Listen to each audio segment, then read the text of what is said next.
Bienvenue dans Éveil à la conscience, l'espace où les idées deviennent des flammes de transformation. Prépare-toi, mets ton casque, ouvre ton esprit, et laisse les mots éveiller ta force intérieure.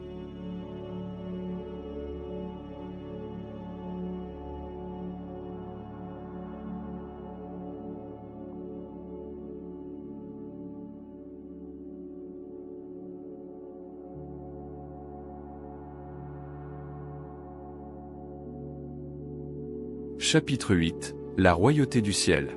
Des études faites sur l'épopée de la création et des textes parallèles, tels The Babylonian Epic of Creation de S. Langdon, ont démontré que, quelque temps après 2000 ans avenue Jésus-Christ, Marduk, fils d'Enki, sortit brillamment vainqueur d'un concours, l'opposant à Ninurta, fils d'Enlil, dont l'enjeu était la suprématie parmi les dieux. Les Babyloniens transformèrent alors le texte original de l'épopée de la création, y supprimèrent toute référence à Ninurta ainsi que la plupart de celles faites à Enlil et rebaptisèrent Marduk la planète intruse. Au temps où Marduk fut élevé véritablement au rang de roi des dieux sur terre, il lui fut attribué comme pendant céleste la planète des Néphilim, la 12e planète. En tant que seigneur des dieux célestes les planètes, Marduk était donc également roi des cieux. Tout d'abord, certains érudits crurent que Marduk était soit l'étoile polaire, soit quelque autre planète brillante visible dans les cieux mésopotamiens à l'équinoxe de printemps, car le Marduk céleste était décrit comme un brillant corps divin. Mais Albert Schott, Marduk und sein Stern, ne fut pas le seul à montrer de manière convaincante que tous les textes astronomiques anciens désignaient Marduk comme membre de notre système solaire. Puisqu'il lui était également attribué d'autres épithètes tels que grand corps céleste et celui qui illumine, on avança la thèse que Marduk était un dieu soleil babylonien semblable au dieu égyptien considéré également par les chercheurs comme un dieu soleil. Des textes décrivant Marduk comme celui qui scrute les hauteurs des cieux lointains, portant une auréole dont l'éclat est redoutable semble confirmer cette théorie. Mais, plus loin dans le même texte, il est dit qu'il observe des terres, tel Shamash, le soleil. Si Marduk était de quelque manière apparenté au soleil, il ne pouvait pas, bien évidemment, être le soleil. Si Marduk n'était pas le soleil, laquelle des planètes était-il? Les textes astronomiques anciens n'ont réussi à l'associer à aucune planète. Basant leur théorie sur certaines épithètes, telles que fils du soleil, quelques savants indiquèrent Saturne. La description de Marduk comme planète rougeâtre faisait de Mars un candidat également possible. Mais les textes situaient Marduk dans Markasheim, au centre du ciel, et, pour cette raison, la plupart des spécialistes furent convaincus qu'il fallait voir en Marduk Jupiter, bien situé au centre de l'alignement des planètes, Mercure, Vénus, Terre, Mars, Jupiter, Saturne, Uranus, Neptune, Pluton. Cette théorie souffre cependant d'une contradiction. Les savants qui l'ont avancée sont ceux qui soutiennent la thèse qui veut que les Chaldéens ignoraient les planètes au-delà de Saturne. Ces savants mentionnent la Terre telle une planète, tout en affirmant que les Chaldéens la concevaient comme un centre plat du système planétaire. De plus, ils omettent la Lune que, sans nul doute, les Mésopotamiens comptaient parmi les dieux célestes. La formule 12e planète égale Jupiter n'est tout simplement pas valable. L'épopée de la création indique avec précision que Marduk était un envahisseur venu de l'extérieur du système solaire en passant par les autres planètes, dont Saturne et Jupiter, avant de rentrer en collision avec Tiamat. Les Sumériens appelaient cette planète Nibiru, la planète du croisement, et voici les données astronomiques retenues dans la version babylonienne de l'épopée. Planète Nibiru, les croisées du ciel et de la terre il occupera. En haut et en bas, ils n'iront pas en travers, ils doivent l'attendre. Planète Nibiru, planète qui brille dans les cieux. Il détient la position centrale, ils lui rendront hommage. Planète Nibiru, c'est lui qui, sans relâche, ne cesse de traverser le milieu de Tiamat. Qu'on nomme croisement, celui qui occupe le milieu. Ces vers apportent la preuve définitive qu'en divisant les autres planètes en deux groupes égaux, la 12e planète ne cesse de traverser le milieu de Tiamat. Son orbite ramène toujours au lieu de la bataille céleste où se trouvait Tiamat. Il apparaît que les textes astronomiques traitant d'une manière très élaborée des périodes planétaires, ainsi que des listes des planètes classées dans leur ordre céleste, suggèrent également que Marduk apparaissait quelque part entre Jupiter et Mars. Étant donné que les Sumériens connaissaient bel et bien toutes les planètes, l'apparition de la 12e planète en position médiane vient confirmer notre théorie. Mercure, Vénus, Lune, Terre, Mars, Marduk, Jupiter, Saturne, Uranus, Neptune, Pluton. Si l'orbite de Marduk le conduit où se trouvait jadis Tiamat, c'est-à-dire relativement près de nous, entre Mars et Jupiter, pourquoi n'avons-nous pas encore vu cette planète pourtant grande et lumineuse? Les textes mésopotamiens disent que Marduk accédait à des régions inconnues des cieux et aux confins de l'univers. Il scrute le savoir caché. Il voit tous les quartiers de l'univers. Ils le décrivent comme étant le moniteur de toutes les planètes, et de celles dont l'orbite lui permettait d'encercler toutes les autres. Il conserve son emprise sur leur banc d'orbite, décrit une boucle autour d'elle. Son orbite était plus élevée et plus grande que celle d'aucune autre planète. Il vint ainsi à l'esprit de Franz Kugler, Sternkind und Sterndienst in Babylon, que Marduk était un corps céleste rapide, en orbite sur une grande trajectoire elliptique, semblable à celle d'une comète.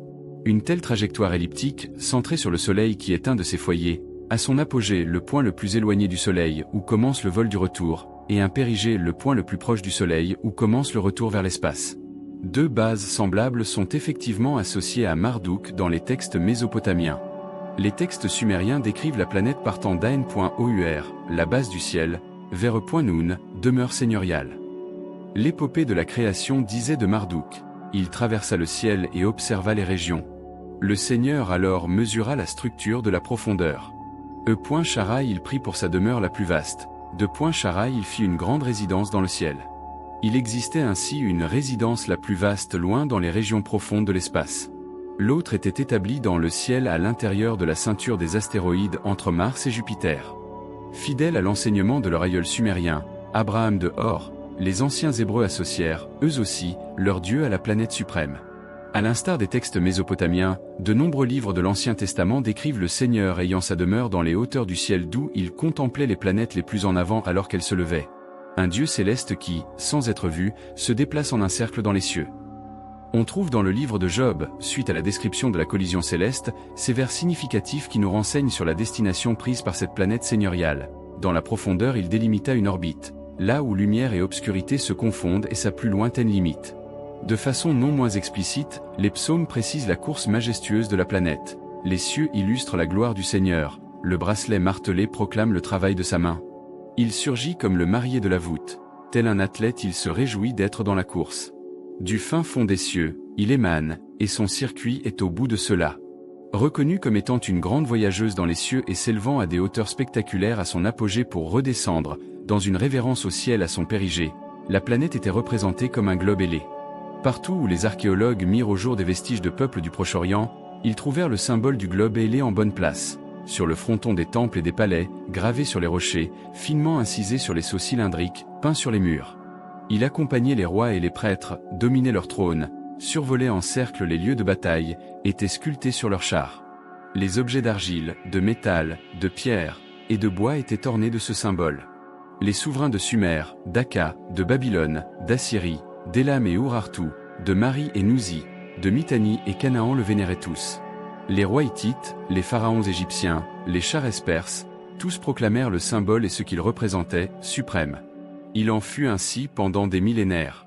On trouve au centre des croyances religieuses et astronomiques du monde ancien la conviction que la 12e planète, la planète des dieux, restait liée au système solaire et que, sur sa grande orbite, elle retournait périodiquement dans le voisinage de la Terre.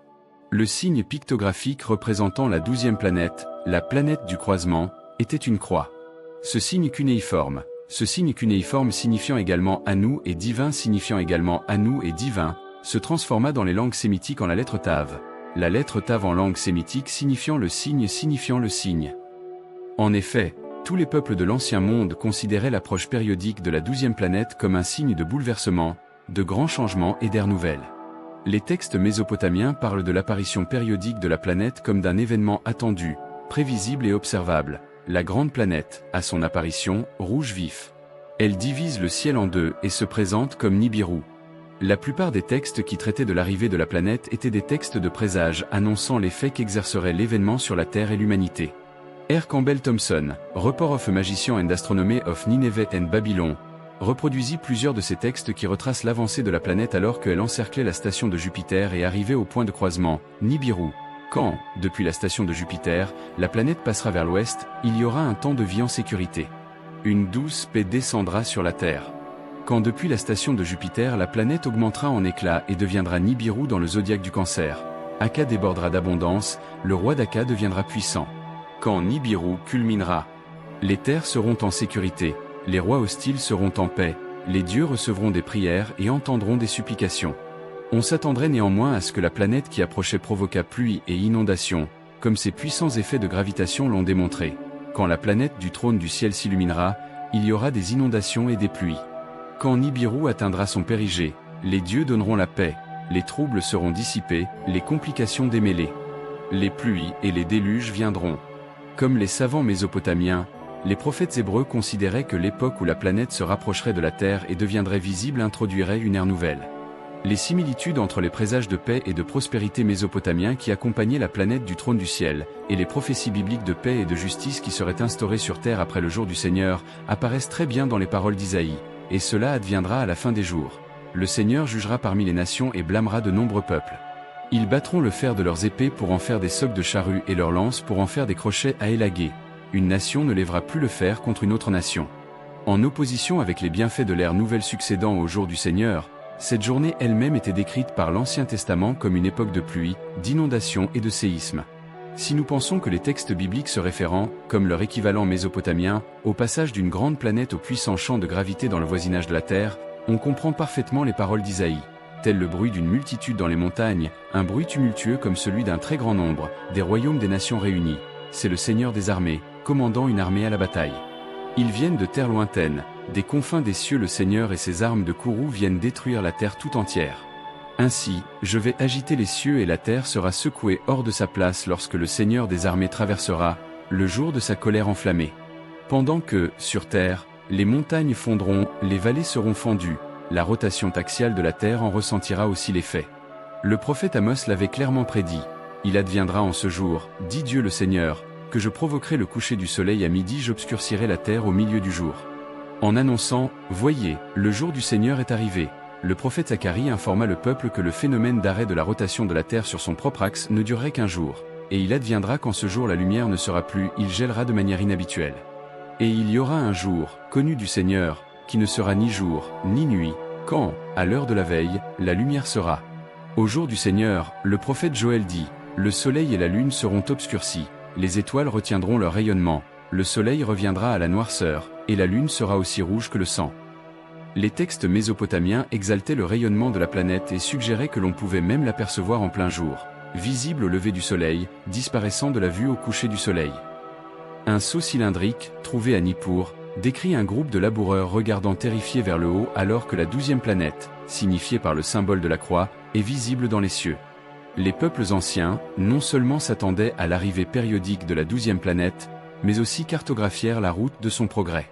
Différents passages de la Bible, spécialement dans Isaïe, Amos et Job, mettent en rapport le mouvement du Seigneur céleste avec différentes constellations. Seul, il s'étend à travers les cieux et s'en va vers la plus haute profondeur. Il arrive à la Grande Ourse, Orion, Sirius, et les constellations du Sud. Ou bien son visage sourit sur le Taureau et le Bélier. Il ira du Taureau au Sagittaire. Ces vers décrivent une planète qui, non seulement, parcourt les cieux les plus hauts, mais qui, aussi, vient du Sud et se déplace dans le sens des aiguilles d'une montre, information identique à celle que nous avions déduite des données mésopotamiennes. Le prophète Habacuc déclara assez explicitement, « Le Seigneur viendra du Sud, sa gloire s'étendra sur toute la terre, et Vénus sera comme la lumière, ses rayons donnés pas le Seigneur. » Parmi les nombreux textes mésopotamiens traitant ce sujet, l'un est très clair, planète du dieu Marduk, lors de son apparition, Mercure. S'élevant à 30 degrés de l'arc céleste, Jupiter. Lorsque se tenant à la place de la bataille céleste, Nibiru. La réapparition d'E, la 12e planète comme l'illustre la carte. Les textes ci-dessus ne se réfèrent pas tout simplement à la 12e planète à l'aide de noms différents, comme les savants l'avaient présumé. Ils traitent plutôt des mouvements de la planète et des 3 points cruciaux où elle peut être observée et cartographiée de la Terre. La première occasion d'observer la 12e planète lorsque son orbite la ramène à proximité de la Terre, à l'époque se présenta au moment où celle-ci se trouvait sur le même alignement que Mercure, le point A, selon nos calculs, à un angle de 30 degrés de l'axe céleste imaginaire du Soleil-Terre périgée. S'approchant de la Terre et ainsi ayant l'air de s'élever dans les cieux de la Terre, un autre 30 degrés pour être exact, la planète traversa l'orbite de Jupiter au point B, arrivant enfin à l'endroit où eut lieu la bataille céleste, le périgée, ou le lieu du croisement, la planète est Nibiru, le point C dessinant un axe imaginaire entre le Soleil, la Terre et le périgée de l'orbite de Marduk. Les observateurs sur Terre virent Marduk premièrement aligné avec Mercure, à un angle de 30 degrés, au point A. Progressant un autre 30 degrés, Marduk traversa la course orbitale de Jupiter au point B. Puis à son périgée, le point C, Marduk atteignit le croisement. De retour au site de la bataille céleste, il se trouvait au plus proche de la Terre et ensuite reprit son orbite revenant vers l'espace lointain. L'attente du jour du Seigneur dans les écrits hébreux et de l'ancienne Mésopotamie. dont il est fait écho dans les espoirs du Nouveau Testament d'une venue de la royauté des cieux, est ainsi fondé sur des expériences concrètes des peuples de la Terre témoignant du retour de la planète de la royauté à proximité de la Terre. La périodicité de l'apparition et de la disparition de la planète à partir de la Terre confirme l'hypothèse de sa permanence dans son orbite solaire. Dans ce sens, elle agit comme beaucoup de comètes. Certaines des comètes qui sont connues, telles la comète de Halley, qui approche la Terre tous les 75 ans, disparaissent de notre vue pour des périodes si longues que les astronomes ont du mal à réaliser qu'ils ont devant leurs yeux la même comète. D'autres comètes n'ont été vues qu'une fois de mémoire humaine, et on présume qu'elles ont des périodes orbitales pouvant aller jusqu'à des milliers d'années. La comète Kohoutek, par exemple, qui fut découverte en mars 1973, s'approcha de 120 697 500 km de la Terre en janvier 1974 et disparut derrière le Soleil peu de temps après. Les astronomes calculent qu'elle prendra entre 7500 à 75 000 ans pour réapparaître. La bonne connaissance des apparitions périodiques de la 12e planète et de ses disparitions nous laisse supposer que sa période orbitale est plus courte que celle qui fut calculée pour Kohoutek. S'il en est ainsi, pourquoi nos astronomes n'ont-ils pas pris conscience de l'existence de cette planète? Le fait est que, même avec une orbite de moitié moins longue que la plus petite estimée pour Kohoutek, cela mènerait la 12e planète 6 fois plus loin de nous que Pluton, une distance à laquelle une telle planète ne serait pas visible de la Terre, puisqu'elle reflèterait à peine, et peut-être pas du tout, la lumière du Soleil vers la Terre. En fait, les planètes connues au-delà de Saturne furent découvertes mathématiquement et non visuellement. Les astronomes découvrirent que les orbites des planètes connues étaient apparemment sous l'influence d'autres corps célestes. Peut-être cela sera-t-il la manière par laquelle les astronomes découvriront la 12e planète. Il existe déjà des spéculations concernant une certaine planète X qui existerait, et bien qu'elle n'ait pas encore été vue, elle se fait sentir par ses effets sur les orbites de certaines comètes. En 1972, Joseph L. Brady du laboratoire Lawrence Livermore de l'Université de Californie découvrit qu'une planète de la taille de Jupiter orbitant autour du Soleil tous les 1800 ans pouvait être responsable des anomalies de l'orbite de la comète de Halley. De par sa présence, estimée à 9 655 800 000 km, elle ne pourrait être détectée que mathématiquement. Bien qu'une telle période orbitale ne puisse être ignorée, en fait les sources mésopotamiennes et bibliques présentent de fortes preuves pour que la période orbitale de la 12e planète soit de 3600 ans. Le nombre 3600 était écrit en mésopotamien comme un grand cercle. L'épithète pour planète Char, souverain suprême, signifiait également un cercle parfait, un cercle complet, et aussi le nombre 3600. Ainsi, l'identité des trois termes planète orbite 3.600 ne peut pas être qu'une simple coïncidence. Bérosu, le prêtre astronome savant babylonien, fit mention de 10 souverains qui régnèrent sur Terre avant le déluge. Résumant les textes de Bérosu, Alexander Polyhistor écrivit: dans le deuxième livre se trouvait l'histoire des 10 rois des Chaldéens, et les périodes de chacun de leur règne, qui constituaient en tout 120 charès, ou 432 000 années, allant jusqu'à l'époque du déluge. Abydonu, un disciple d'Aristote, cita aussi Bérosu, à propos de 10 souverains prédiluviens dont la totalité des règnes égalait 120 charès. Il précisa clairement que ces souverains et leurs villes étaient situés en ancienne Mésopotamie. Il est dit que le premier roi de la terre était Aloru. Il régna 10 charès. Alors, un char est estimé être de 3600 ans. Après lui, Alapru régna pendant 3 charès. Amilarus, de la ville de Pantibiblon, lui succéda, et il régna 13 charès. Après lui, Amnon régna 12 charès. Il était de la ville de Pantibiblon. Puis Mégaluru du même lieu fut roi pendant 18 charès. Puis Daos, le berger, gouverna pendant un temps de 10 charès. Après, il y eut d'autres souverains, et le dernier de tous était Sisitrus, ce qui en tout porta le nombre de rois à 10, et le terme de leur règne à 120 charès. De même Apollodorus d'Athènes fit note des découvertes préhistoriques de Bérosu en des termes semblables. 10 souverains régnèrent pendant un total de 120 charès, 432 000 années, et le règne de chacun d'eux était aussi mesuré en unités de 3600 années-chars. Avec le développement de la sumérologie, les textes d'antan auxquels se référait Bérosu furent trouvés et déchiffrés. Ils étaient composés de listes de rois sumériens, qui, en toute apparence, établissaient la tradition de 10 souverains prédiluviens qui régnèrent sur Terre depuis le temps où la royauté fut descendue des cieux jusqu'à ce que le déluge balaie la Terre. Une liste de rois sumériens, connue sous le nom de WB 144, fait état de règne divin dans 5 lieux colonisés et villes. Dans la première ville, Eridu, il y avait 2 souverains. Le texte fait précéder leurs 2 noms par les titres syllabes à voulant dire progéniteur. Lorsque du ciel la royauté fut descendue, c'est à Eridu que la royauté s'installa. À Eridu, à Point Loup Lim devint roi. Il régna 28 000 ans. A.LL.GAR régna 36 000 ans. 2 rois y régnèrent pendant 64 800 ans. La royauté fut ensuite transférée à d'autres sièges de gouvernement où les souverains étaient nommés Han, ou seigneurs, et dans un cas par le titre divin de Dingir, j'ai laissé tomber Eridu. Son siège royal fut transféré à Bat-Tibira.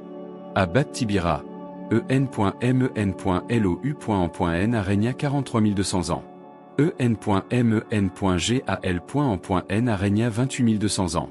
Le berger divin dou.mou.zi régna 36 000 ans. 3 rois y régnèrent pendant 108 000 ans. La liste donne alors les noms des villes qui suivirent, Larak, Sipar et leur souverain divin. Et, en dernier, la ville de Chouroupak, où un humain de parenté divine fut roi. Le fait étonnant de ces règnes d'une durée fantastique est que, sans exception, ils sont des multiples de 3600, Aloulim, 8x 3600 égale 28 800 à l'Algar, 10x 3600 égale 36 000 en Manlouana, 12x 3600 égale 43 200 en Mangalana, 8x 3600 égale 28 800 Doumouzi, 10x 3600 égale 36 000 en Sipasiana, 8x 3600 égale 28 800 en Mandourana, 6x 3600 égale 21 600 au Bartou, 5x 3600 égale 18 000 un autre texte sumérien, WB62, ajouta Larsa et ses 2 souverains divins à la liste des rois, et les périodes de règne qui sont données se révèlent être aussi de parfaits multiples du char de 3600 ans. À l'aide d'autres textes, il faut en conclure qu'en effet il y eut 10 souverains à Sumer avant le déluge. Chaque règne dura un certain nombre de charès, et en totalité leur règne dura 120 charès tel que nous l'avait déclaré Bérossu. La conclusion qui se présente est que ces charès de règne ont un rapport direct avec le char, 3600 ans, de la période orbitale de la planète Char, la planète de la royauté, que le règne d'Aloulim s'étendit sur 8 orbites de la 12e planète, et ainsi de suite. Si ces souverains prédiluviens étaient comme nous le suggérons, des Néphilim, qui vinrent sur Terre de la 12e planète, il ne serait donc pas surprenant que leur période de règne sur Terre soit en rapport avec la période orbitale de la 12e planète. Les périodes d'un tel mandat ou royauté dureraient d'un atterrissage jusqu'au moment d'un décollage. De cette manière, un commandant arriverait de la 12e planète alors qu'un autre aurait terminé son temps. Puisque les atterrissages et les décollages devaient être liés à l'approche de la 12e planète vers la Terre, les mandats de commandement n'auraient pu être mesurés que par ces périodes orbitales, soit des charès. On peut, bien sûr, se demander si certains d'entre les Néphilim, ayant atterri sur Terre pouvaient continuer à rester en commande ici pendant les soi-disant 28 000 ou 36 000 années. Rien de surprenant à ce que les savants parlent de la durée de ces règnes comme étant légendaire. Mais qu'est-ce donc une année ? Notre année est simplement le temps nécessaire à la Terre pour terminer une orbite autour du Soleil. Parce que la vie se développa sur Terre alors qu'elle était déjà en orbite autour du Soleil, la vie sur Terre est donc conditionnée par la durée de cette orbite. Même un temps d'orbite moins important, tel que celui de la Lune, où le cycle du jour et de la nuit est suffisamment puissant pour avoir un effet sur presque tout ce qui vit sur Terre. Nous vivons un certain nombre d'années parce que nos montres biologiques sont réglées au cycle du mouvement de la Terre autour du Soleil. Il ne peut y avoir que très peu de doute sur le fait que la vie sur une autre planète soit réglée selon les cycles de cette planète. Si la trajectoire de la 12e planète autour du Soleil était prolongée de telle manière qu'une orbite de cette planète soit parcourue dans la même durée de temps que la Terre prend pour accomplir 100 orbites, alors une année des Néphilim correspondrait à 100 de nos années. Si leur orbite prenait 1000 fois plus de temps que la nôtre, 1000 années sur Terre correspondraient à une année des Néphilim. Et que se passerait-il si, comme nous le pensons, leur orbite autour du Soleil durait 3600 années terrestres? Ce qui serait pour nous 3600 ans ne correspondrait qu'à une année de leur calendrier, et donc à une année de leur vie. Les mandats de royauté décrits par les Sumériens et Bérossu n'auraient rien de légendaire ou de fantastique. Ils auraient duré 5, 8 ou 10 années de Néphilim. Nous avons remarqué, dans les chapitres précédents, que la marche de l'humanité vers la civilisation passa, par le biais de l'intervention des Néphilim, par 3 étapes qui furent séparées par des périodes de 3600 ans. La période mésolithique, aux alentours de 11 000 avenue Jésus-Christ, la période de la poterie, environ 7400 avenue Jésus-Christ, et la soudaine civilisation sumérienne, environ 3800 avenue Jésus-Christ. Il n'est certes pas invraisemblable que les Néphilim aient suivi périodiquement le progrès de l'humanité, et aient été résolus à continuer, car ils pouvaient se retrouver chaque fois que la 12e planète s'approchait de la Terre. De nombreux savants, par exemple Henry Chimmern dans The Babylonian and Hebrew Genesis, ont fait remarquer que l'Ancien Testament mentionnait aussi les chefs prédiluviens, ou ancêtres, et que la généalogie d'Adam à Noé, le héros du déluge, comprenait aussi 10 souverains. Plaçant en perspective la situation antérieure au déluge, le livre de la Genèse, chapitre 6, décrit le désenchantement divin envers l'humanité.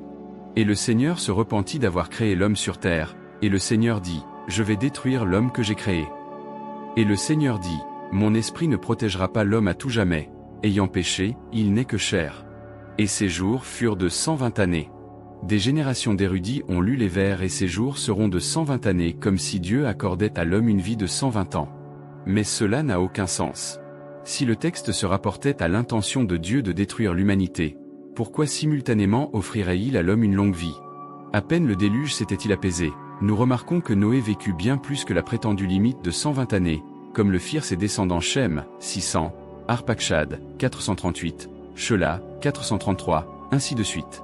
En cherchant à accorder à l'homme le temps d'une vie de 120 années, les savants ne prennent pas en compte le fait que la langue de la Bible n'utilise pas le temps du futur. Ces jours seront, mais le passé, et ces jours furent au nombre de 120 ans. La question qui vient à l'esprit est celle-ci. À la durée de qui fait-on ici référence? Nous en concluons que le total de 120 ans était censé s'appliquer à la divinité. Le fait de placer un événement de grande importance dans son propre contexte temporel est un trait courant des textes épiques sumériens et textes babyloniens. L'épopée de la création s'ouvre sur les mots Enuma Elish, quand, duo. L'histoire de la rencontre du dieu Enlil et de la déesse Ninlil se situe à l'époque quand l'homme n'avait pas encore été créé, et ainsi de suite. La langue et la portée du chapitre 6 de la Genèse s'attachent au même but, replacer dans leur propre contexte les événements marquants du déluge. Le tout premier mot du tout premier vers du chapitre 6 est quand. Quand les terriens commencèrent à croître en nombre sur la face de la terre, et des filles naquirent parmi eux. Cela, poursuit le récit, se passait quand les fils des dieux virent les filles des terriens qu'elles étaient compatibles, et ils prirent des épouses qu'ils choisirent parmi elles. C'était quand les Néphilim étaient sur la terre en ces époques, et plus tard aussi, quand les fils des dieux cohabitaient avec les filles des terriens et qu'elles conçurent. Ils étaient les puissants de l'âme, le peuple du Shem. Cela se passait à l'époque même où l'homme était sur le point d'être rayé de la surface de la terre par le déluge. Quand cela exactement? Le verset 3 fournit une réponse sans équivoque. Quand le compte de la divinité fut de 120 ans. 120 années non pas de l'homme ni de la terre, mais telles que les calculaient les puissants, le peuple des fusées, les Néphilim. Et leur année était le char, 3600 années terrestres. Non seulement cette interprétation clarifie les vers mystérieux du chapitre 6 de la Genèse, mais elle montre également comment ces vers se conforment aux données sumériennes. 120 chars, 432 000 années terrestres s'étaient écoulées entre le premier atterrissage sur terre des Néphilim et le déluge. À partir de notre estimation de la date du déluge, nous considérons que le premier atterrissage des Néphilim eut lieu il y a approximativement 450 000 années. Avant d'aborder l'étude des documents anciens concernant les voyages des Néphilim vers la Terre et leur installation sur Terre, deux questions primordiales demandent réponse. Des êtres manifestement si peu différents de nous ont-ils pu évoluer sur une autre planète? De tels êtres auraient-ils pu avoir, il y a un demi-million d'années, les moyens d'effectuer des voyages interplanétaires? La première question en entraîne une autre plus fondamentale encore. Existe-t-il une vie telle que nous la connaissons en dehors de la planète Terre? Les scientifiques savent à présent qu'il existe un nombre infini de galaxies comme la nôtre, composées d'un nombre incalculable d'étoiles comme notre Soleil, de multitudes de planètes offrant toutes les combinaisons imaginables de température, d'atmosphère et de substances chimiques propres à fournir des milliards de chances de vie. Ils ont également découvert que notre propre espace interplanétaire n'est pas vide. Par exemple, il y a dans l'espace des molécules d'eau, vestiges de ce qu'on croit être des nuages de cristaux de glace qui, apparemment, enveloppent les étoiles aux premières phases de leur développement. Cette découverte expliquerait les incessantes références mésopotamiennes aux eaux du Soleil qui se mélangeaient à celles de Tiamat. La découverte de molécules de base de matière vivante retrouvées flottant dans l'espace interplanétaire réduit à néant la théorie selon laquelle la vie ne pouvait exister qu'à l'intérieur de certaines atmosphères et sous certaines températures. En outre, on a écarté la notion qui veut que les radiations du Soleil soient la seule source d'énergie et de chaleur dont disposent les organismes vivants. Ainsi le vaisseau Pionnier dit découvrit que Jupiter, quoique bien plus éloigné du Soleil que la Terre, était si chaud qu'il devait avoir ses propres sources d'énergie et de chaleur. Une planète ayant à sa disposition une abondance d'éléments radioactifs dans ses profondeurs ne se contenterait pas d'engendrer sa propre chaleur, elle subirait également une grande activité volcanique. Une telle activité volcanique produit une atmosphère. Si la planète est, par ailleurs, assez grande pour exercer une importante force gravitationnelle, elle conservera son atmosphère presque indéfiniment. Une telle atmosphère crée à son tour un effet de serre. Elle protège du froid de l'espace et empêche la chaleur de la planète de se dissiper, tout comme les vêtements nous tiennent chaud en conservant la chaleur du corps. Sur la base de ces observations, les descriptions faites dans les textes anciens de la 12e planète vêtue d'une auréole ne sont pas simplement poétiques. D'ailleurs, elle est toujours mentionnée telle une planète radieuse, la plus radieuse des dieux, et elle est représentée parfois comme un corps rayonnant. La 12e planète pouvait produire sa propre chaleur et retenir cette chaleur grâce à son manteau atmosphérique. Les scientifiques en sont également arrivés à la conclusion que, plus qu'une simple possibilité, la vie s'est probablement bel et bien développée sur les planètes lointaines, Jupiter, Saturne, Uranus, Neptune. Ces planètes faites des éléments les plus légers du système solaire ont une composition proche de celle de l'univers en général, et présentent une abondance d'hydrogène, d'hélium, de méthane, d'ammoniac, et probablement de néon et de vapeur d'eau dans leurs atmosphères.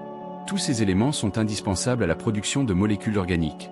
Pour la vie, celle dont nous connaissons le développement, l'eau est essentielle. Les textes mésopotamiens ne laissent planer aucun doute sur le fait que la 12e planète était une planète aqueuse. Dans l'épopée de la création, la liste des 50 noms de la planète comprend un groupe exaltant ses aspects aqueux. Basé sur l'épithète à Poinsar, roi des eaux, qui établissait les niveaux de l'eau, les noms décrivaient la planète comme à Poinsar.u, majestueux, lumineux roi des eaux, et à Poinsar.u.ludu, majestueux, lumineux roi de l'eau dont la profondeur est abondante, et ainsi de suite. Les Sumériens étaient persuadés que la 12e planète était verdoyante de vie. Ils l'appelèrent, en effet, Nam.til. la.ku, le dieu qui maintient la vie. Il était aussi pourvoyeur de la culture, créateur du grain et des herbes qui font jaillir la végétation, qui creusait les puits, répartissait les eaux de l'abondance, l'arroseur du ciel et de la terre. La vie, conclurent les scientifiques, ne se développa pas sur les planètes terrestres aux composants chimiques lourds, mais aux limites du système solaire. De ces limites du système solaire, la 12e planète vint en notre milieu, une planète rougeâtre, rayonnante, engendrant et irradiant sa propre chaleur, fournissant avec sa propre atmosphère les ingrédients indispensables à la chimie de la vie. Si énigme il y a, elle réside dans l'apparition de la vie sur Terre. La Terre fut formée il y a quelques 4,5 milliards d'années, et les scientifiques croient que les formes les plus simples de vie y étaient déjà présentes, quelques centaines de millions d'années après. Croire à l'apparition aussi rapide que cela de la vie découle d'une simplicité d'esprit qui ne peut pas ne pas être dérangeante. Nous possédons également de nombreux indices prouvant que les formes de vie les plus vieilles et les plus primaires, datant de plus de 300 milliards d'années, étaient composées de molécules d'origine biologique et non pas non biologique. En d'autres termes, cela signifie que la vie qui existait sur Terre, si peu de temps après que cette dernière ne naquit, était elle-même une descendante d'une forme de vie antérieure et non pas le résultat d'une combinaison de gaz et de produits chimiques inanimés. Tout cela indique aux scientifiques stupéfaits que la vie, qui ne pouvait pas se développer facilement sur Terre, ne s'y est tout simplement pas développée. Dans un article pour le magazine scientifique Icarus, septembre 1973, le prix Nobel Francis Crick et le docteur Leslie Orgel ont avancé la théorie selon laquelle la vie sur Terre pourrait être née d'organismes minuscules venus d'une planète lointaine. Ils ont propulsé leurs études hors du carcan des réticences bien connues des savants pour ce qui est des théories actuelles sur les origines de la vie sur Terre. Pourquoi n'existe-t-il qu'un seul code génétique pour tout ce qui vit sur Terre? Si la vie a commencé dans un bouillon originel, comme le croient la plupart des scientifiques, des organismes à code génétique multiples auraient dû se développer. De même, pourquoi le molybdène joue-t-il un rôle clé dans les réactions d'enzymes qui sont essentielles à la vie lorsque l'on sait que le molybdène est un élément extrêmement rare? Pourquoi les éléments qui sont très abondants sur Terre, tels le chrome ou le nickel, sont-ils si peu importants dans les réactions biochimiques? Cette théorie bizarre avancée par Crick et Orgel ne se bornait pas à dire que toute vie sur Terre pouvait être née d'un organisme d'une autre planète, elle suggérait également qu'un tel ensemencement procédait d'un acte délibéré, que des êtres intelligents habitant une autre planète lancèrent de cette planète la semence de vie sur Terre dans le but d'y enclencher la chaîne de la vie. Même sans l'aide des données que nous fournit ce livre, ces deux éminents scientifiques avaient presque trouvé la vraie solution. Il n'y eut pas des ensemencements prémédités. En revanche, il y eut une collision céleste, une planète porteuse de vie, la 12e planète, accompagnée de ses satellites, entra en collision avec Tiamat et la brisa en deux, créant la Terre à partir d'une des moitiés. Lors de cette collision, le sol fertile et l'atmosphère de la 12e planète ensemença la Terre, lui donnant les toutes premières formes biologiques et les complexes de vie dont on ne peut pas s'expliquer autrement l'apparition si récente. Si la vie sur la 12e planète a commencé ne serait-ce que 1% plus tôt que celle sur Terre, elle commença alors 45 millions ans plus tôt. Même avec cette marge infinitésimale, des êtres aussi développés que l'homme auraient vécu sur la 12e planète alors que les premiers petits mammifères venaient à peine de faire leur apparition sur Terre. Ayant cette amorce de vie plus précoce sur la 12e planète, il est vraiment possible que ses habitants aient été capables de voyager dans l'espace, il y a déjà 500 000 ans.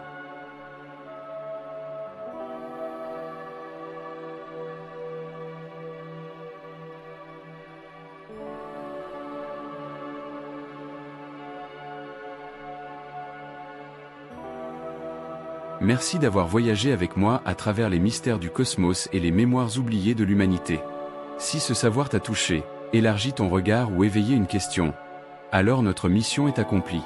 Installe-toi bien, garde ton esprit ouvert, et prépare-toi à nous retrouver dans la prochaine vidéo. Car chaque livre est une étoile, chaque mot une vibration, et chaque rencontre une porte vers l'infini. À très bientôt dans Éveil à la conscience.